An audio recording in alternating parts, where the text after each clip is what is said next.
Welcome to this month's installment of Brass Chats, brought to you by Monster Oil. What is this? 21 year?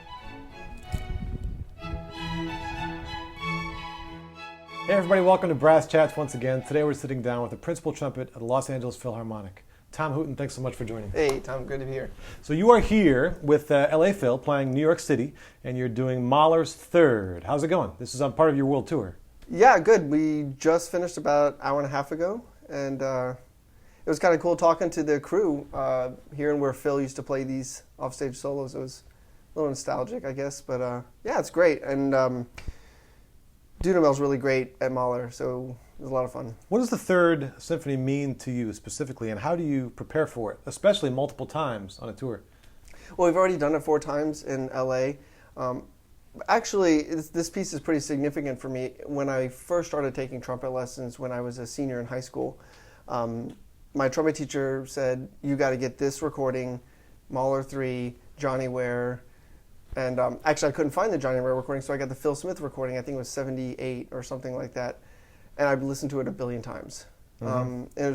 I fell in love with the idea of orchestra and Mahler. And so it was pretty pivotal for me, probably the most significant orchestral recording I had as a developing, starting out serious trumpet player. Mm-hmm. And how do you prepare for Mahler 3? And do you do anything different in your preparation when you have to play it multiple times? No, I try to make sure that I don't do anything different. Except, I obviously look at the part, but I think there's nothing really crazy extreme in that part. So I try to just keep a very balanced routine, and I'm playing it on a Yamaha cornet, the post-horn solo. Mm-hmm. So yeah, I feel like it kind of fits in the realm of normal orchestral playing. Mm-hmm. So I don't feel like I have to extend myself in any kind of technique or anything like that. So what is your normal routine? If you could walk us through your basic routine. I have a series of ideas that I want to do every day. I just spent a little time with Hooten in Copenhagen. I know this is going to be public, and I don't mind saying it. Just to keep the educational side of my life going, and with trumpet, I flew over there just for the sole purpose of picking his brain, and he's obviously incredible. So I've been doing a little bit of stuff that he showed me. I think he got a little bit from Arturo, this particular warm-up. So it's kind of like a series of setup drills. I'd like to compare it to an oboe player just fine-tuning their reed. So they'll pick a reed and they'll try and it doesn't work and they'll make tiny adjustments. And that's kind of what the beginning of my playing day is. So it's like soft, kind of maybe Clark 1 type stuff, and then a decent amount of stamp. How much do you spend on that first part? How much time?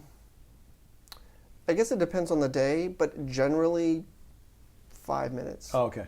So, I mean, if it's not working well, I most likely won't go on. Okay. So for some reason, if the day before I had a particularly unhealthy day of playing, it might take me longer. And the more time I spend to get that right, it really saves me in the end. Yeah. So I'll get that to where I'm doing like a P attack, very nice soft flow on Clark 1 starting very low. And I'll kind of do some expansion on that.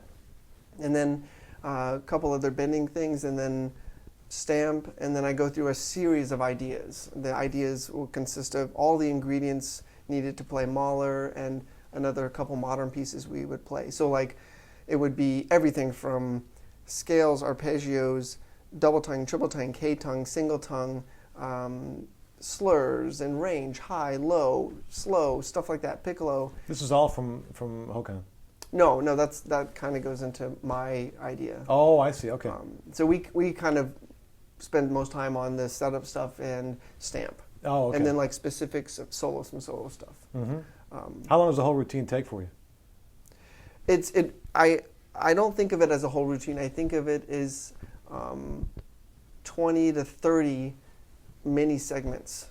So is it done every day? No. Oh, I see. Okay. The beginning part is done every day, but the other parts I try to get over a 2 to 3 day rotation. Oh, I see. Interesting. Yeah. Okay. Let's go back to your early days. Okay. And one thing I like to really find out in these interviews is we interview all these great players, and I want to find out how they got good. I want to know what you did to get good. Okay. So like I said before, I didn't start trumpet lessons until I was about a senior in high school, and which was really bad because I played on a bad embouchure. It wasn't on my bottom teeth, and so I had a lot of stuff to work on. So I met Catala. He changed my embouchure, and that started about a 10-year process of understanding how to work with it. Well, you obviously got pretty good in high school. I mean, you went to music school as a trumpet student, right? Yeah, but for undergrad, I didn't audition anywhere except the local college. Oh, I see. I had no idea. No idea. Okay. I had no idea what being a performer was. And Didn't have your first lesson until your senior year in high school. Right. So what were you doing up and just playing in band and just? Yeah, like I thought I was going to be a band director. I was doing solo and ensemble on piano, clarinet, and sax and trumpet and. And then it was another 4 years before you met Catala. So Yeah. there must have been a point in there at some point where you realized, well, hey, maybe I want to be a performer. Well, I decided I wanted to be a performer like my freshman year, and I realized, oh my God, I'm really, really behind. I couldn't double tongue my freshman year in college. I just didn't know. The summer before, I was like, nobody ever taught me. I didn't have a lesson. And it's probably because I was maybe a late bloomer. Mentally, I don't know, just kind of naive. And so you started working your freshman year. You made a decision, I want to be a performer. And after you made that decision, you started working your tail off. I was the first car in the parking lot every single day I could possibly be, 6 o'clock. And I was just really flailing. Lots of energy, just flailing at it. And and then Catala was a bit of a turning point for you. Big time. Yeah. And it was mainly embouchure stuff. Yeah, some people would come up to me, and I know that a lot of young musicians can relate to this. They say, blow, push air through the instrument. And I just intuitively knew if I do that, this is not going to work well. I'm going to fall off, or it's going to blow me apart, or I'm just barely holding it together. And so, so once I did the embouchure change, I started to get a little bit more of an ability to capture the energy of the air in a more efficient way. Could you talk specifically? I know a lot of our viewers like to hear about this stuff, specifically about the tenets of the embouchure that he preached and that you also had success with. Well, Catala, he did say to me for the first week, close your teeth, say M gently, put the mouthpiece, breathe in your nose and blow. And that was really super awkward. And I don't think that's how I play. But he talked about there sort of being like 4 pillars of support, that you have to make sure that there's like kind of a foundation on the teeth so that you don't have any caving in. That was a big thing for him. And he talked a lot about rolling in. Yeah. And it might be hard to explain and see on the camera, but if you look at your finger, if you put your fingers together, and the cushion part of my fingers is kind of like the red of my lip, and the nail is the white of my lip. If you kind of play like this and you put a mouthpiece up, the mouthpiece wants to spread it apart. Yeah. But the second that I go just a little bit like this, now the mouthpiece wants to hold it together to some degree. Yeah. And so he talked a lot about that idea of rolled in. And but it was I still mess around with this. And these were the concepts that really sprung you into having serious success on the trumpet, the ones you were just describing. Well, from a complete function standpoint. Yeah. I mean, there's a whole nother, I think, aspect of working hard and asking lots of questions of yourself and of people that are better than you, and just really being open-minded to what speaks to an audience. I think that's really what it comes down to. Your audience could be a committee, your audience could be anybody. But what is the language that's going to move them and inspire them so they're like, I don't know why, but I really like this. And how many hours a day were you putting in at the time during these years, generally? Was it massive amounts? Well, when I did the embouchure change, I was trying to do as little as 10, 15-minute segments, like every hour or two, just because I didn't want to work on endurance of something that I wasn't sure was right yet. But I mean, putting in 6-hour days, 2-3-hour days. I mean, I kind of just was. It was like my whole. Everything revolved around it. Oh, I see. So you just kind of never stopped. Yeah, I mean, people would ask, well, how did you like Houston when you were in Rice? I'm like, I can't tell you. I don't. Yeah. I was just really practicing and then balancing it with like racquetball or eating, and then it was like sleeping, and it was like, other than that, it was kind of. But I think the other thing that's important to say is that, and I think it's probably the most important thing, is that it never really crossed my mind that I was just going to quit. Mm-hmm. I was like, this is a trumpet. These are lips. There's air. I have teeth. I have fingers. I'm just going to figure this out. Yeah. And if I keep banging my head against the wall, it's like, well, I'm going to try this way now, and then I'm going to try that way, and then eventually you start to gain perspective, through recording yourself, through taking lessons, through just, again, inviting the idea of that criticism and being wrong. I think it's okay. One thing I've noticed through a lot of these interviews is that a lot of successful trumpet players that we've interviewed have really kind of been self-taught to an extent, and self-driven, certainly, but self-taught to an extent. And a lot of them, these people we talk about, that when they teach, they're like, well, our best students, I mean, they kind of almost teach themselves. We steer them in the right direction. Do you feel like you're kind of the same way? Yeah, I mean, in a funny way, and I love Gatala, like he was a grandfather. I mean, Sure. I owe him so much. But many, many times, he would give me something, and the next week I'd be worse. And he would sometimes say, Tom, what the hell are you doing? He'd be frustrated, And I think what he taught me was, like, he didn't have all the right answers. In fact, one of the hardest things I ever heard from him was 9 months after I did the embouchure change. I'll never forget this. It was like in November. I was having a lesson close to the Christmas break, and he said, Tom, I don't think we're doing the right thing. And I was like, oh my. And I'd lost it. I completely hit rock bottom. I was like, oh boy, you gotta be kidding me. Like, seriously? And then that was when it, like, the camera turned back on me. It's like, you are gonna have to figure this out and start trusting some instincts and making your own judgment and continue with the new information that I have. Mm-hmm. So, yeah, I think eventually, that's one of the things I think I've noticed a lot in students, is that they're reluctant to just admit they don't know. Mm-hmm.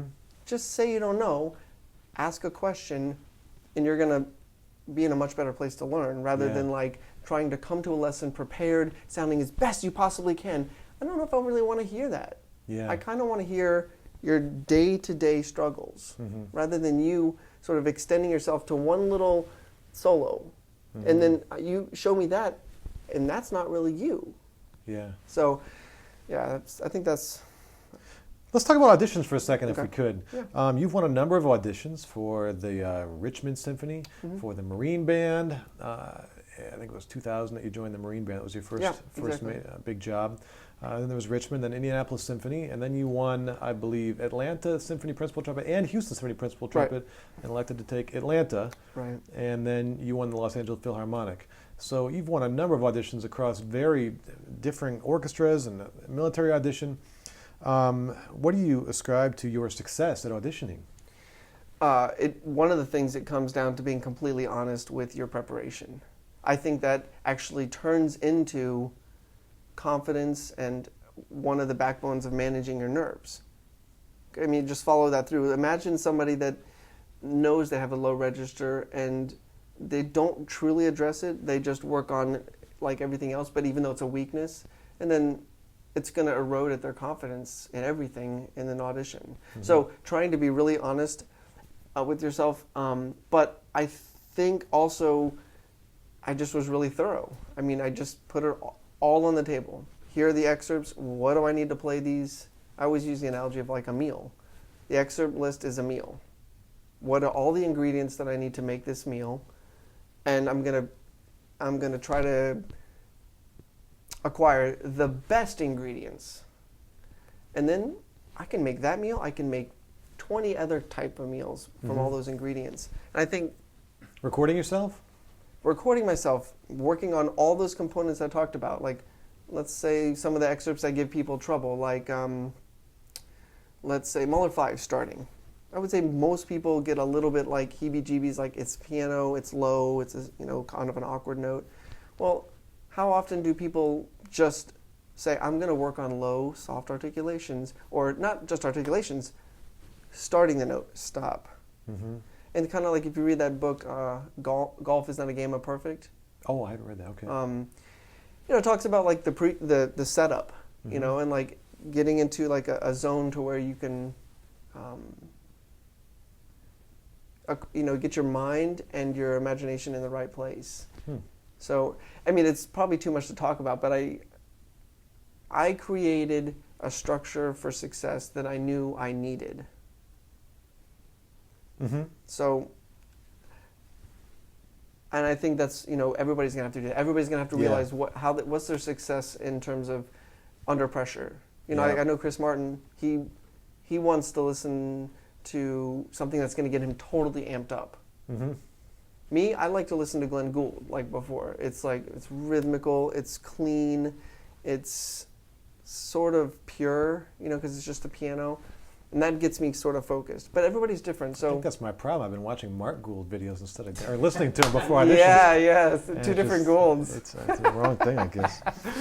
Now, you've been on the other side of the screen as well. You've listened to many, many auditions over the years. What are the biggest misconceptions or mistakes that auditioners... What are the biggest mistakes auditioners tend to make, you think? It sounds so simplistic, but we usually can know within 10 to 20 seconds if it's somebody we want to hear more of. And how do we know that so quickly? From two super simple things. It's crazy how simple it is. How easy does the sound happen? Which usually, if it's really easy, it's a beautiful sound. And is it in tune? I mean, you hear pictures, bum, bum, bee. If I hear that fourth and it's like wackadoo, or like you don't hit the note smoothly, well, game over. I mean, so don't worry about the high note in Bartok Concerto or like the high note in Magnificat. Like sound production. Like true, honest, can you take a breath, make a sound when you want to at varying dynamics with ease? And then can you do 2 or 3, 4, 5 notes in a row in tune? Yeah. I mean, just start there. Because we're in this hall that usually is resonant and notes ring, and we aspire to play as in tune as possible. So if you can't do that in the first round, I mean, it doesn't matter if you can play a triple G, or it doesn't matter if you can play super, super loud. It kind of matters if you can play a triple G, doesn't it? I guess in the right context, if you're... Yeah. I'm just kidding. Yeah, I know. But you know what I'm saying. I do, absolutely, yeah. Maybe people don't think that carries enough weight, but it does. I mean, I would rather hear somebody play really in tune with a really good sound, and maybe they have a slightly weaker... I mean, when I got in the Marine Band, I barely could play a high concert B flat on my C trumpet. I just done an embouchure change like 12, 18 months ago, and so... But I did have things like I could play in time, I could play with a good start to the note, and I had musicality, and it was pretty in tune. Yeah. Now, I did not, for sure, there was no way you could have put a gun to my head and said, we need to hear concert E flat above high C. I just could not have done it. 100% sure of that. Wow. So, yeah, it's not fun and exciting and rip-roaring trumpet, sort of whatever you want to, like jock type stuff, but it's... Yeah, simple stuff, yeah. Simple stuff, yeah. What's on your stand right now? The Gillingham Concerto for ITG and the Artunian. I'm playing that with an orchestra coming up. Oh, cool. So, as far as teaching goes, what methods and books and so forth have you found the most success with students? It really depends on the student. Oh, okay. But there's absolutely, but there's several books I like. Of course, I love the Stamp book. I'm learning more and more about how to apply that. And I love the Vizzuti book, Vizzuti Book 1. I love that book. It's because, again, going back to the idea of simplicity, if you go back to the book and look at triple tonguing, it's not that complicated. You have da da da da da da da da da dum da da dum da da da da da da da dum. And I use that one, kind of like the Conan the Barbarian, like working out on the circular thing. It's like, you know what I'm talking about? I don't remember Conan. Oh, you guys, come on. I'll have to go back and watch it. No, but the funny, stupid premise of the movie was that like he was a slave behind this like one grinding wheel, and he was there for like 12 years, and all of a sudden he turned into this like muscle-bound guy. No, but I use like some simple one technique of Vizzuti, this one triple tongue. It's like I use that for every triple tonguing thing I ever needed to do, essentially, So I like that, but I think it depends on the student. Yeah, sure. Well, which books did you have the most success with when you were a student? Arbin, Vizzuti, Stamp. And, then there were like extended techniques of like transposition, Bodoni, and lyrical Conconi, stuff like that. Okay. A lot of Conconi. I think it's time to move on to the monster round. Are you familiar with the monster round? I'm a little scared. Do you know what you're up against? No. Do you know what's involved with the monster round? I forgot, no. Okay, should I tell him? Yeah, probably. Yeah. Okay, it's a series of rapid fire questions, and I fire them off, and you answer the first thing that comes to your mind as quickly as possible. Donald Trump. Some people take this really seriously and go really quickly. Some people take their time, but as quickly as you're comfortable with. So we'll start off with an easy one. You ready? Okay. Favorite river? Hillsborough. What equipment do you play? Trumpet. Favorite highway exit? 69. Least useful note on the trumpet? F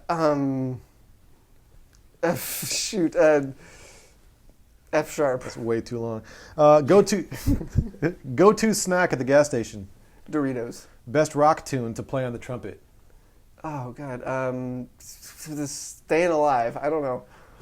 It's a disco tune. Dream girl besides your wife? Dream girl? Mm-hmm. Oh, I thought you said grill. No. Dream girl. Oh, man. Old school would be Jennifer Aniston. Weber, right? New would be Jennifer Aniston. It's classic. She's gorgeous. Yeah. Oh, man, I'm going to get myself in trouble. Dream girl. Well, you already said it, didn't you? Yeah, sure. Let's stick with that. Okay. Worst frack of all time? Okay, I was in Indianapolis Symphony playing the end of Cuban Overture. That's fracking. Concert C in front of 14,000 people instead of the concert D. Oh, God. Worst public humiliating frack ever. My God. Love or truth? Truth. Favorite orchestral recording? Yeah, I'm gonna go with the Bernstein Phil Smith Mahler 3. Would you rather live in a shack on 100 acres or a mansion on 1/10 of an acre? Shack. Most influential person outside of music? Let's say Tony Robbins. Trumpet player you would drop everything to hear right now? Hooten. Best book you've read in the last year? The China Study. Ooh, I don't know that one. Favorite place to play the trumpet? Disney Concert Hall. Would you rather be the mayor or the CEO? CEO. Who is the best conductor you've ever played for, excluding your music directors? Thank you. I'm going to say, oh man, there's so many. Again, top Bishkov. Bishkov. What's the best advice you've ever been given? If you give it everything you got and you miss, you can't be mad at yourself. If you play it safe and you frack, then you really disservice you did yourself a disservice. Who gave you that? Bryce Andrews, principal horn at Atlanta. Oh, boy. Which orchestral work that you've never played would you most like to play? Mahler 7. If you could trade places with anybody for a day, who would it be? Were you going to say Donald Trump? No, not for a second. I think you already said. We have that on tape, right? Okay, good. Next. Favorite lead player? Lead player, Wayne O. Who's your favorite monster from Monster Oil? I'm going to have to go with Tom. What's the best band in the world? Is it the U.S. Coast Guard Band or one of the other ones? The United States Coast Guard Band is the greatest band in the history of man and will remain so until the end of time. So if you could ask Socrates one question, what would it be? What's the meaning of life? I want to hear what's his idea. He didn't speak English, Tom. Next question. What's the favorite piece you like to play for your son? Favorite piece? He loves the drums, so we play Boom Boom G. Nice. Tom Hooten, thanks so much for your time. I really appreciate it. That was fun. Yeah.